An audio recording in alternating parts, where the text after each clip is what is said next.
नमस्कार, स्वागत है आप सभी का डीडी न्यूज के इस खास बुलेटिन एक्सप्रेस 100 में, जहां हम आपके लिए लेकर आते हैं राजनीति, मनोरंजन, देश, दुनिया, खेल और व्यापार जगत की सभी बड़ी खबरों को एक्सप्रेस यानी फटाफट अंदाज में। मैं हूं कृतिका, तो चलिए शुरुआत करते हैं एक्सप्रेस 100 की और देखते हैं खबरें तेज रफ्तार से। विदेश मंत्री डॉक्टर एस जयशंकर आज से सऊदी अरब की 2 दिवसीय यात्रा पर रियाद पहुंचे। सऊदी अरब के प्रोटोकॉल मामलों के उप मंत्री अब्दुल मजीद अल स्मरी ने रियाद हवाई अड्डे पर एस जयशंकर का गर्मजोशी से किया स्वागत। 2 दिवसीय यात्रा के दौरान विदेश मंत्री डॉक्टर एस जयशंकर जीसीसी सदस्य देशों के विदेश मंत्रियों के साथ द्विपक्षीय बैठक कर विभिन्न मुद्दों पर चर्चा कर सकते हैं। जीसीसी क्षेत्र भारत के लिए एक प्रमुख व्यापारिक भागीदार के रूप में उभरा है और यहां काफी बड़ी संख्या में भारतीय प्रवासी रहते हैं, जिनकी संख्या लगभग 80 लाख से ज्यादा है। विदेश मंत्रियों की बैठक भारत और जीसीसी के बीच विभिन्न क्षेत्रों में संस्थागत सहयोग की समीक्षा करने और उसे सशक्त बनाने के अवसर होगी। यात्रा के दूसरे चरण में डॉक्टर एस जयशंकर मंगलवार से 2 दिवसीय यात्रा के लिए बर्लिन, जर्मनी की यात्रा करेंगे। ये उनकी बर्लिन की तीसरी द्विपक्षीय यात्रा होगी। यात्रा के दौरान विदेश मंत्री भारत और जर्मनी के बीच द्विपक्षीय संबंधों के संपूर्ण आयाम की समीक्षा करने के उद्देश्य से जर्मन संघीय विदेश मंत्री के साथ साथ जर्मन सरकार के नेतृत्व और अन्य मंत्रियों से भी मुलाकात करेंगे। इसके बाद डॉक्टर एस जयशंकर इस महीने की 12 तारीख से आधिकारिक यात्रा के लिए जिनेवा, स्विट्जरलैंड की यात्रा करेंगे। यात्रा के दौरान विदेश मंत्री उन अंतर्राष्ट्रीय संगठनों के प्रमुखों और प्रतिनिधियों से मुलाकात करेंगे जिनके साथ भारत सक्रिय रूप से जुड़ा हुआ है। एस जयशंकर जिनेवा और स्विट्जरलैंड के बीच घनिष्ठ साझेदारी की समीक्षा करने और द्विपक्षीय संबंधों को और बढ़ाने के रास्ते तलाशने के लिए स्विस विदेश मंत्री से भी मुलाकात करेंगे। उपराष्ट्रपति जगदीप धनखड़ नई दिल्ली के विज्ञान भवन में अंतर्राष्ट्रीय साक्षरता दिवस कार्यक्रम में शामिल होंगे। आज अंतर्राष्ट्रीय साक्षरता दिवस मनाया जा रहा है। दुनिया भर में शिक्षा को बढ़ावा देने के लिए 8 सितंबर 1967 से इस खास दिन को मनाया जाता है। इस वर्ष की थीम बहुभाषीय शिक्षा को बढ़ावा देना, आपसी समझ और शांति के लिए साक्षरता विषय को रखा गया है। रक्षा मंत्री और भारतीय जनता पार्टी के वरिष्ठ नेता राजनाथ सिंह आज जम्मू कश्मीर का दौरा करेंगे। जम्मू कश्मीर में होने वाले विधानसभा चुनाव के मद्देनजर राजनाथ सिंह मतदाताओं से भाजपा उम्मीदवार को भारी मतों से जीत दिलाने की अपील करेंगे। केंद्रीय गृह एवं सहकारिता मंत्री अमित शाह रविवार को डॉक्यूमेंट्री फिल्म मुंबई समाचार 200 नॉट आउट का विमोचन करेंगे।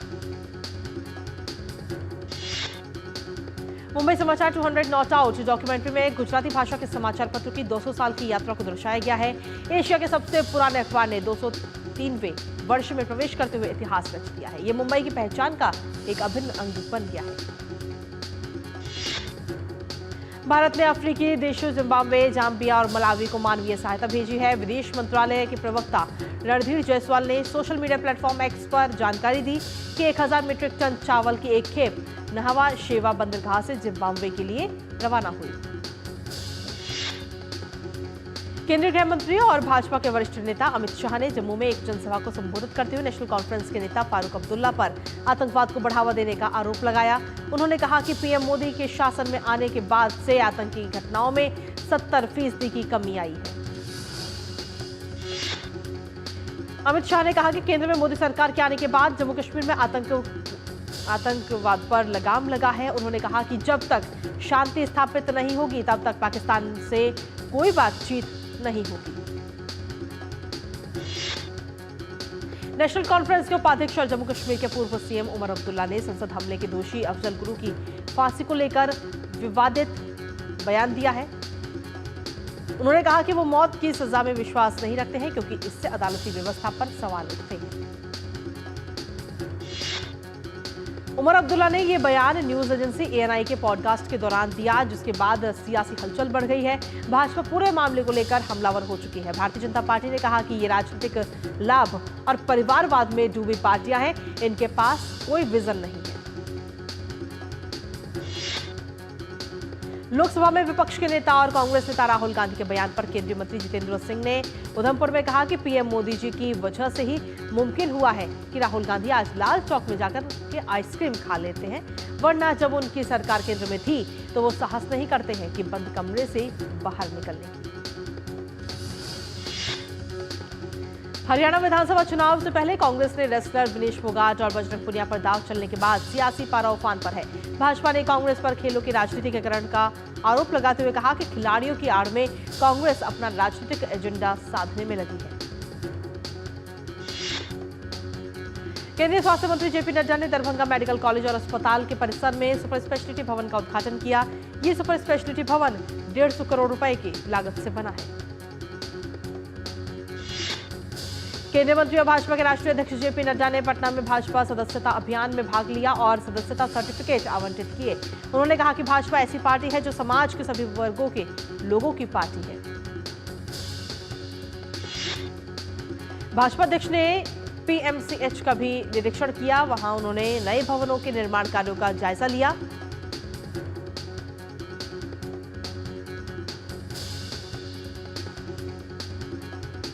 साथ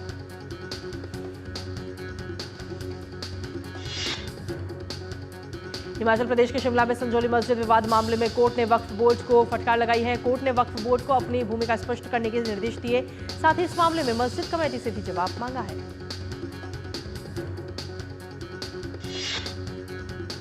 शिमला में संजौली मस्जिद विवाद मामले में कोर्ट में अगली सुनवाई 5 अक्टूबर को होगी। संजौली में अवैध रूप से बनी मस्जिद को लेकर पिछले कई दिनों से हिंदू संगठनों द्वारा भी विरोध किया जा रहा है। वक्फ बोर्ड ने अवैध निर्माण से खुद को अलग कर लिया है। कोलकाता में आरजीकर मेडिकल कॉलेज में महिला ट्रेनी डॉक्टर की रेप के बाद हत्या के विरोध में देश भर के लोगों में गुस्सा है। न्याय की मांग को लेकर लगातार डॉक्टर धरना प्रदर्शन कर रहे हैं। डॉक्टरों, नर्सों, स्वास्थ्यकर्मियों और लोगों ने रैली निकाली। भारत सरकार के इलेक्ट्रॉनिक्स मंत्रालय के सचिव एस कृष्णन ने कहा कि भारत में सेमीकंडक्टर निर्माण का पायलट प्रोजेक्ट शुरू हो चुका है, लेकिन इसका पूरी तरह से कमर्शियल उत्पादन साल 2025 के मध्य से संभव हो सकेगा।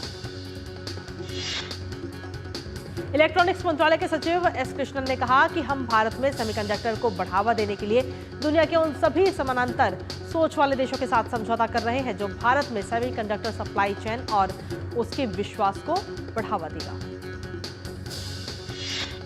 एस कृष्णन ने बताया कि सितंबर 11, 12 और 13 को नोएडा में सेमिकॉन इंडिया प्रदर्शनी और सम्मेलन इलेक्ट्रॉनिक इंडिया और प्रोडक्ट्रॉनिका इंडिया के साथ साथ आयोजित किया जा रहा है, जो दक्षिण पूर्व एशिया का सबसे बड़ा इलेक्ट्रॉनिक्स उद्योग मेला है।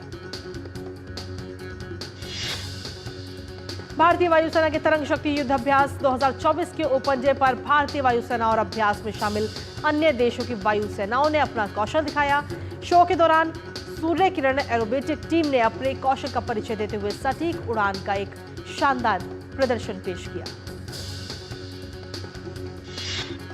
युद्धाभ्यास के दौरान पायलटों ने अपने युद्ध कौशल और क्षमताओं से दर्शकों को मंत्रमुग्ध कर दिया। सूर्य किरण एरोबेटिक टीम के साथ सुखोई 30 MKI स्वदेशी लड़ाकू हेलीकॉप्टर प्रचंड ने भी दर्शकों को रोमांचित कर दिया। 30 अगस्त से शुरू हुआ यह वायु अभ्यास 14 सितंबर तक चलेगा। केंद्रीय शिक्षा मंत्रालय ने स्पेक्ट्रम ऑफ लिटरेसी विषय पर एक अंतर्राष्ट्रीय सम्मेलन का आयोजन किया। ये सम्मेलन CIET NCERT नई दिल्ली से वर्चुअल तौर पर आयोजित किया गया। गणेश चतुर्थी का पर्व पूरे देश भर में धूमधाम से मनाया जा रहा है। गणपति बप्पा मोरया के जयकारों के साथ भक्तगण अपने अपने घरों में भगवान श्री गणेश की स्थापना के साथ पूजा अर्चना कर रहे हैं। महाराष्ट्र के मुंबई में स्थित श्री सिद्धिविनायक मंदिर और लाल बागचा राजा गणपति मंदिर में भक्तों की भीड़ उमड़ी।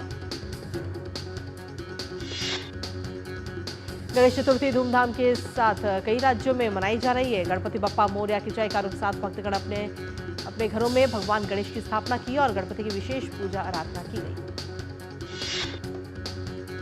देश के कई हिस्सों में बारिश से गंभीर हालत है। मौसम विभाग ने उत्तर भारत समेत मध्य प्रदेश, महाराष्ट्र, पश्चिम बंगाल और ओडिशा समेत कई राज्यों के लिए अलर्ट जारी किया है। भारी बारिश के कारण कई जगहों पर सड़कें बह गई और जानमाल का भी नुकसान हुआ है। IMD के मुताबिक तटीय आंध्र प्रदेश में अत्यधिक भारी बारिश तो मध्य महाराष्ट्र, तेलंगाना और ओडिशा में बहुत भारी बारिश का अनुमान जताया गया। आज पश्चिमी और पूर्वी राजस्थान के साथ ही हरियाणा के कई इलाकों में भारी बारिश हो सकती है। मौसम विभाग ने अगले 7 दिनों के लिए मध्य प्रदेश में भारी बारिश का अलर्ट जारी किया है। मौसम विभाग ने गोवा और कोंकण क्षेत्र के लिए भी भारी बारिश की संभावना जताई। वहीं राजधानी दिल्ली में भी हल्की से मध्यम बारिश को लेकर चेतावनी जारी की गई। उत्तर प्रदेश की राजधानी लखनऊ के ट्रांसपोर्ट नगर में बीते कल इमारत गिरने से अब तक 8 लोगों की मौत हो चुकी है, जबकि 28 लोग घायल हैं। हादसे में घायल लोगों को स्थानीय अस्पताल में भर्ती कराया गया, जहां पर उन्हें आवश्यक स्वास्थ्य सेवाएं मुहैया करवाई जा रही हैं। अग्निशमन बल, एसडीआरएफ और एनडीआरएफ की टीमें राहत और बचाव कार्य में जुटी हैं। यूपी के बहराइच के महसी में ऑपरेशन भेड़िया में वन विभाग के कर्मचारी लगे हुए हैं। विभिन्न टीमों को 3 सेक्टर में बांटकर भेड़ियों को पकड़ने की कोशिश की जा रही है।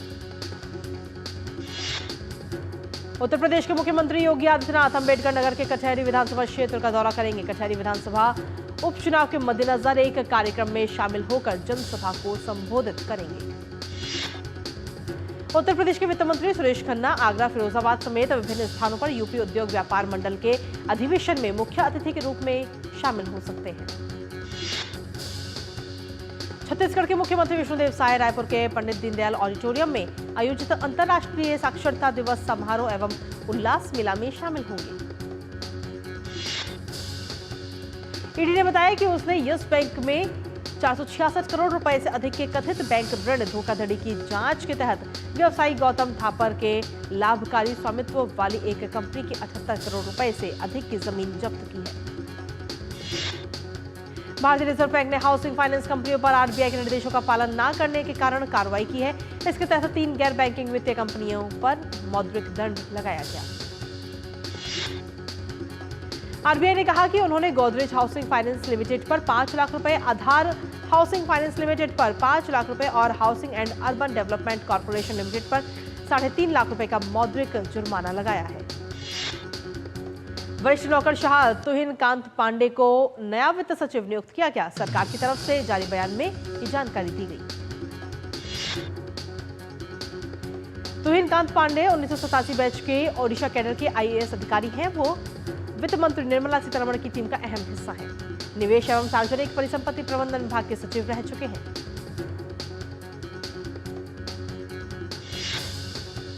और एक्सप्रेस 100 में खबरों का सिलसिला लगातार जारी। वक्त एक छोटे से ब्रेक का, बने रहिए हमारे साथ।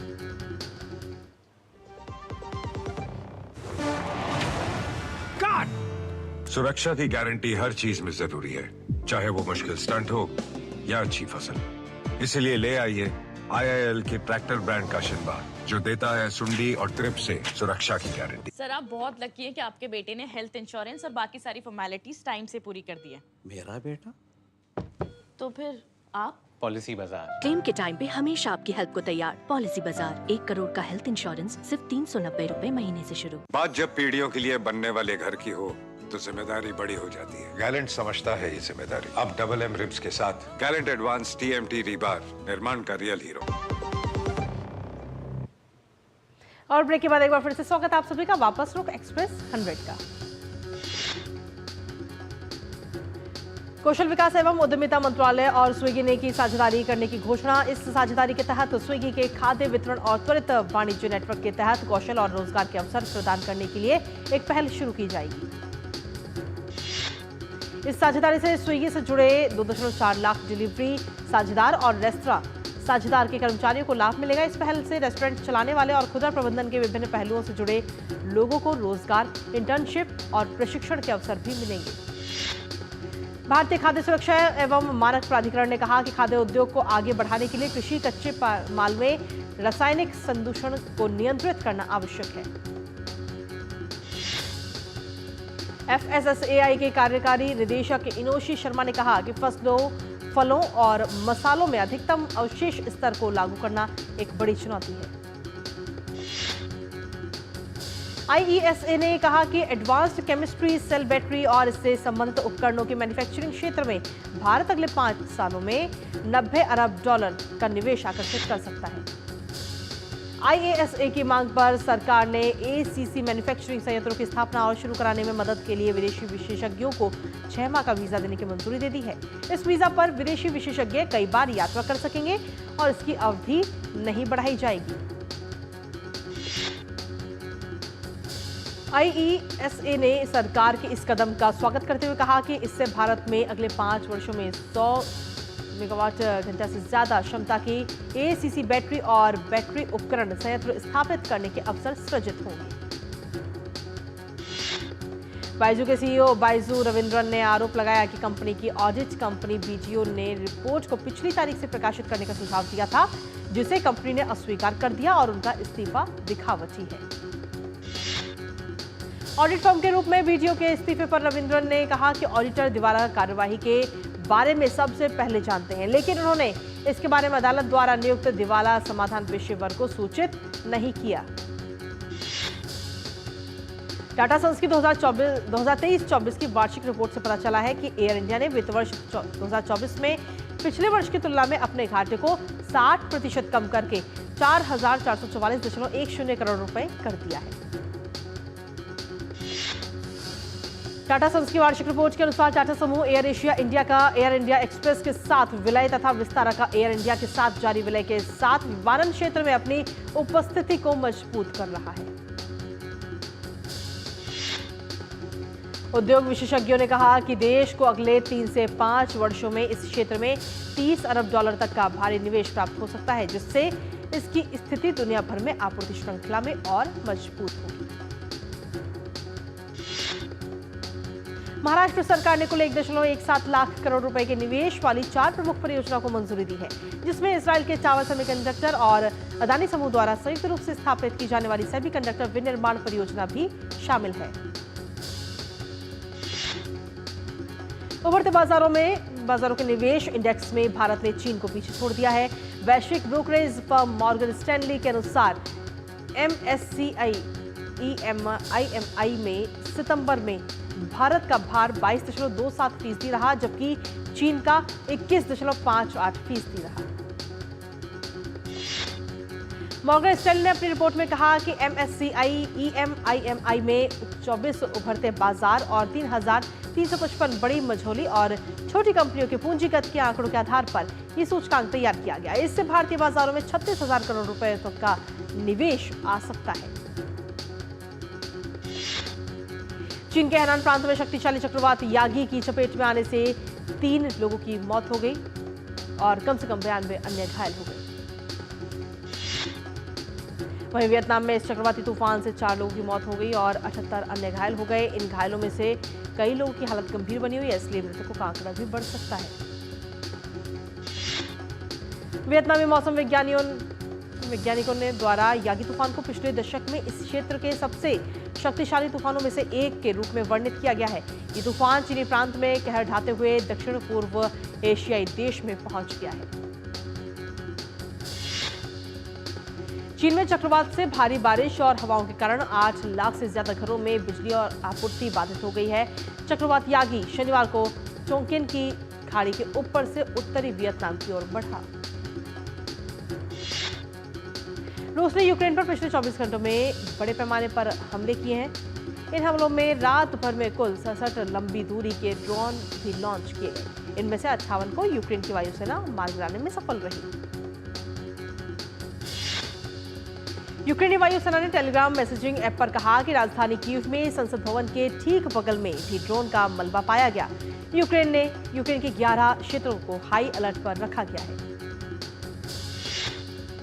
यूक्रेन ने कहा कि किसी रूसी मिसाइल या ड्रोन का मध्य कीव में इतनी दूर तक आना बेहद दुर्लभ है। ये चिंता की बात है क्योंकि ये शहर सोवियत युग और पश्चिमी प्रदत्त वायु रक्षा प्रणालियों के नेटवर्क से संरक्षित है। अल्जीरिया में राष्ट्रपति चुनाव के लिए मतदान समाप्त हो चुका है। शनिवार शाम 5 बजे तक अल्जीरिया में 26.5% और विदेशों में 18.3% मतदान हुआ। वोटों की गिनती शुरू हो गई है। सैन्य समर्थित राष्ट्रपति अब्देलमजीद तेब्बोने ने मतदान के बाद कहा कि उन्हें उम्मीद है कि जो भी जीतेगा वो लोकतंत्र के निर्माण में उस बिंदु की ओर आगे बढ़ता रहेगा जहां से वापसी संभव नहीं होगी। WHO की रिपोर्ट के अनुसार दुनिया भर में 2022 की तुलना में 2023 में हैजा के मामलों में 13% और मौतों में 71% की वृद्धि हुई है। रिपोर्ट में 45 देशों के आंकड़े शामिल रहे जो वर्ष 2022 के 44 और 2021 के 35 देशों से ज्यादा है। रिपोर्ट किए गए मामलों में से कई फीसदी मामले 5 साल से कम उम्र के बच्चों के थे। पेरिस पैरालंपिक में भारत का शानदार प्रदर्शन देखने को मिल रहा है। वहीं खेलों के आखिरी दिन भी भारत को एक पदक की उम्मीद है।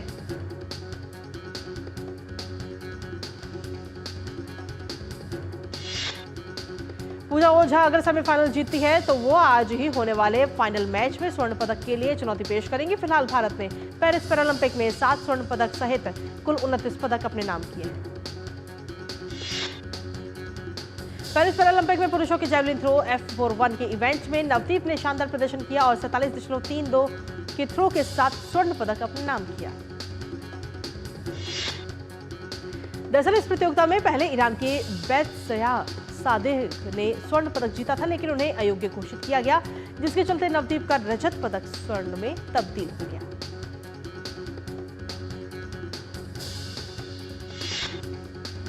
और इसी बीच एक्सप्रेस 100 में वक्त एक और छोटे से ब्रेक का, आप बने रहिए हमारे साथ। एक ऐसा तबका जो रिटायरमेंट के बारे में आज भी बिल्कुल नहीं सोचता, वो है औरतें। औरतें कमा के भी वनरेबल हैं। सो एनपीएस एक इक्वालिटी ला रहा है। हम सब एक बराबर प्लेटफॉर्म पे हैं। अपने बेहतर कल को सुनिश्चित करने के लिए एनपीएस जरूरी है। भैया घर का किराया देना था, कुछ पैसे। इस महीने तो गाड़ी की ईएमआई जानी है ना, अगले महीने पक्का चलता हूँ। आपके बाद फैमिली को किसी के आगे हाथ ना फैलाना पड़े। आज ही लीजिए पॉलिसी बाजार पे 2 करोड़ का टर्म लाइफ इंश्योरेंस, सिर्फ 690 रुपए महीने से शुरू। सुरक्षा की गारंटी हर चीज में जरूरी है, चाहे वो मुश्किल स्टंट हो या अच्छी फसल। इसलिए ले आइए IIL के ट्रैक्टर ब्रांड का शिनबार, जो देता है सुंडी और ट्रिप से सुरक्षा की गारंटी। बात जब पीढ़ियों के लिए बनने वाले घर की हो तो जिम्मेदारी बड़ी हो जाती है। गैलेंट समझता है ये जिम्मेदारी। अब डबल M रिब्स के साथ गैलेंट एडवांस TMT रीबार, निर्माण का रियल हीरो। और ब्रेक के बाद एक बार फिर से स्वागत है आप सभी का। वापस रुख एक्सप्रेस 100 का। ऐसा पहली बार है जब भारत ने पैरालंपिक में पुरुषों की जैवलिन थ्रो F41 कैटेगरी में पदक जीता है। गौरतलब है कि नवदीप टोक्यो पैरालंपिक गेम्स में चौथे स्थान पर रहे थे। प्रधानमंत्री नरेंद्र मोदी ने पेरिस पैरालंपिक में स्वर्ण पदक जीतने वाले भाला फेंक खिलाड़ी नवदीप को जीत की बधाई दी है। प्रधानमंत्री ने सोशल मीडिया प्लेटफॉर्म X पर लिखा, नवदीप की सफलता उनकी उत्कृष्ट भावना का परिचायक है। पेरिस पैरालंपिक खेलों में भारतीय एथलीटों का शानदार प्रदर्शन जारी है। महिलाओं की 200 मीटर T12 स्पर्धा में सिमरन ने कांस्य पदक हासिल किया। सिमरन ने 24.75 के पर्सनल बेस्ट के साथ रेस को पूरा किया। पीएम मोदी ने पेरिस पैरालंपिक में 200 मीटर T12 स्पर्धा में कांस्य पदक जीतने वाली सिमरन शर्मा को भी जीत की बधाई दी। पीएम ने X पर लिखा, सिमरन की सफलता कई लोगों को प्रेरित करेगी। स्वर्ण पदक जीतने वाले भारतीय पैरा तीरंदाज हरविंदर सिंह और पैरालंपिक में 2 पदक जीतने वाली प्रीति पॉल रविवार को होने वाले पेरिस पैरालंपिक खेलों के समापन समारोह में भारतीय ध्वजवाहक होंगे। 33 वर्षीय हरविंदर ने पैरालंपिक में स्वर्ण जीतने वाले पहले भारतीय तीरंदाज बनकर इतिहास रच दिया था। वहीं प्रीति ने पेरिस 2024 में महिलाओं की T35 वर्ग के 100 मीटर और 200 मीटर दौड़ में कांस्य पदक हासिल किया था। पेरिस पैरालंपिक में देश का मान बढ़ाने वाले पैरा एथलीटों का स्वदेश वापसी पर सम्मान का दौर जारी। केंद्रीय खेल मंत्री मनसुख मांडविया ने अफरी लेखरा, मनीष नरवाल, रुबीना फ्रांसिस समेत कई अन्य पैरा खिलाड़ियों को सम्मानित किया है। खेल मंत्री ने इस मौके पर कहा कि देश के खिलाड़ियों ने पेरिस पैरालंपिक में अभूतपूर्व प्रदर्शन किया है। उन्होंने उम्मीद जताई कि खिलाड़ी इसी तरह से आगे भी अपने प्रदर्शन को बरकरार रखेंगे। फिल्मकार माइक पांडे को जैक्सन वाइल्ड लीगेसी अवार्ड से नवाजा गया है। उन्हें shores of silence whale shark in India जैसी डॉक्यूमेंट्री के लिए जाना जाता है। उन्होंने व्हेल शार्क जैसी प्रजातियों को इस डॉक्यूमेंट्री के जरिए बचाने में काफी मदद की। अंबानी परिवार के गणेश उत्सव सेलिब्रेशन में पूरा बॉलीवुड शामिल हुआ। बॉलीवुड के दिग्गज अभिनेता सुनील शेट्टी से लेकर क्रिकेट आइकन सचिन तेंदुलकर, आमिर खान और भी कई जानी मानी हस्तियां इस भव्य उत्सव का हिस्सा बनने के लिए अंबानी के निवास पर पहुंची। करीना कपूर खान और सैफ अली खान को अंबानी परिवार के एंटीलिया में आयोजित भव्य गणपति पूजा में देखा गया। इस दौरान सोशल मीडिया पर दोनों का ये लुक लोगों को काफी पसंद भी आ रहा है। गणेश चतुर्थी के अवसर पर सलमान खान ने अपनी बहन अर्पिता के घर पर गणेश आरती की। इस दौरान उनके साथ सलीम खान, सोहेल खान, अरबाज खान और यूलिया बंतूर भी मौजूद थे। बॉलीवुड सुपरस्टार शाहरुख खान ने भी गणेश चतुर्थी का त्योहार बड़ी धूमधाम से मनाया। उन्होंने अपने घर मन्नत में भगवान गणेश का स्वागत किया। अभिनेता ने अपने घर पर किए गए जश्न की एक झलक सोशल मीडिया पर साझा की। श्रद्धा कपूर और राजकुमार राव स्टारर फिल्म स्त्री 2 ने 24वें दिन बॉक्स ऑफिस पर 6.14 करोड़ रुपए कमाए। इसके साथ ही भारत की पहली हॉरर कॉमेडी फिल्म बनने का इतिहास भी रचा, जो 750 करोड़ रुपए के क्लब में भी शामिल हुई है। ब्रेस्ट कैंसर से जूझ रही हिना खान को अब एक नई बीमारी म्यूकोसाइटिस हो गया है। हिना ने इंस्टाग्राम पर पॉजिटिव संदेश साझा करते हुए अपनी तकलीफ शेयर की है। गणेश चतुर्थी के मौके पर फिल्म देवराज से जूनियर एनटीआर का नया लुक सामने आया। जूनियर एनटीआर और जानवी कपूर की ये फिल्म कुछ ही दिनों में रिलीज होने वाली है। 60 के दशक से हिंदी सिनेमा पर राज कर रहे अभिनेता धर्मेंद्र ने अपने इंस्टाग्राम पर शाहरुख खान संग तस्वीर शेयर की। इन दोनों सुपरस्टार्स को साथ में देखकर फैंस भी गदगद हो गए। बॉलीवुड के एक्शन हीरो अक्षय कुमार ने अपने नए प्रोजेक्ट्स के संकेत दिए। उन्होंने अपने इंस्टाग्राम हैंडल पर एक मोशन पोस्टर शेयर किया, जिसमें एक दानव का चेहरा दिखाई दे रहा है। अभिनेता नवाजुद्दीन ने लोगों के जीवन में कला के महत्व पर चर्चा की और बताया कि ये कैसे इसे अर्जित किया जाता है। उन्होंने लंदन में अपने अभिनय स्कूल में शेक्सपियर वर्कशॉप में भाग लेने के लिए अपनी बेटी की भी सराहना की है। और अनन्या पांडे की वेब सीरीज कॉल मी बे में 5 चौंकाने वाले कैमियो देखने को मिले। इसमें सोशल मीडिया इन्फ्लुएंसर और वेब पत्रकार फे डिसूजा भी शामिल हैं। और इसी के साथ फिलहाल एक्सप्रेस 100 में मुझे और हमारी टीम को दीजिए अनुमति। नमस्कार।